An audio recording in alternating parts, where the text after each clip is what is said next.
Hello friends, मेरा नाम दिव्या है और मेरा आज का टॉपिक है राजनीतिक और आर्थिक इतिहास, जिसमें हम आज अशोक के बारे में करेंगे। तो हम शुरू करते हैं।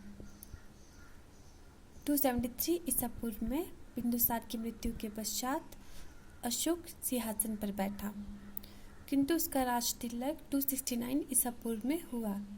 ये देरी इसलिए हुई क्योंकि सिंहासन की प्राप्ति के लिए उसे अपने भाइयों के साथ लड़ना पड़ा था। बौद्ध परंपरा के अनुसार अशोक ने अपने अन्य भाइयों को मारकर राज्य सिंहासन प्राप्त किया। अशोक ने 231 ईसा पूर्व तक शासन किया।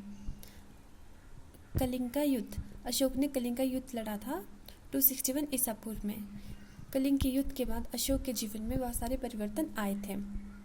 तो हम देखते हैं कलिंग के युद्ध का क्या परिणाम निकला। भैरिघोष के स्थान पर धर्मघोष की नीति को अपनाना। अशोक ने युद्ध नीति का सदा के लिए त्याग करने का निर्णय किया। कलिंग की विजय उसकी प्रथम और अंतिम विजय प्रमाणित हुई।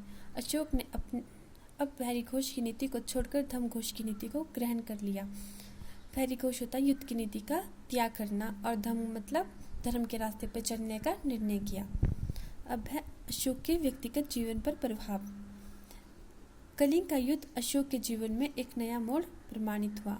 उसने शिकार खेलना एवं मांस खाना बंद कर दिया। अब हम आगे चलते हैं। उसने भोग विलास का जीवन सदा के लिए त्याग कर दिया। अब है बौद्ध धर्म का प्रचार। कलिंग युद्ध के बाद अशोक ने बौद्ध धर्म को अपना लिया। बौद्ध धर्म अहिंसा पर विश्वास रखता था। अशोक ने बौद्ध धर्म को लोकप्रिय बनाने के लिए विशेष प्रयत्न किए। अब है धम्म की स्थापना। अशोक ने धम्म की स्थापना की। इसका उद्देश्य मानवतावाद की समृद्धि थी। उसने धम्म की सभी धर्मों के अच्छे सिद्धांतों को एकत्र किया। अशोक ने धम्म के नियमों को शिलाओं और स्तंभों में अंकित करवाया। अब है लोगों का कल्याण।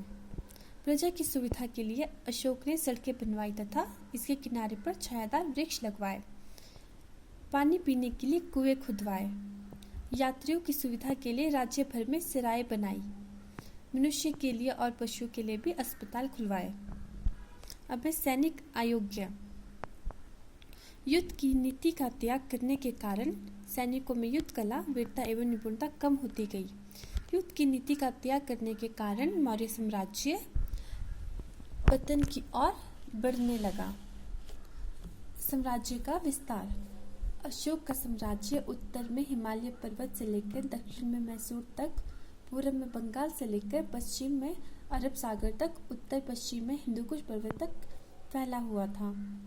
तो हम एक बार फिर से देखते हैं कि हमने क्या क्या पढ़ा अभी तक। तो मैंने ऊपर कलिंग युद्ध के परिणाम लिखे हैं, बीच में डायग्राम ड्रॉ किया है। तो सबसे पहले क्या पढ़ा था हमने?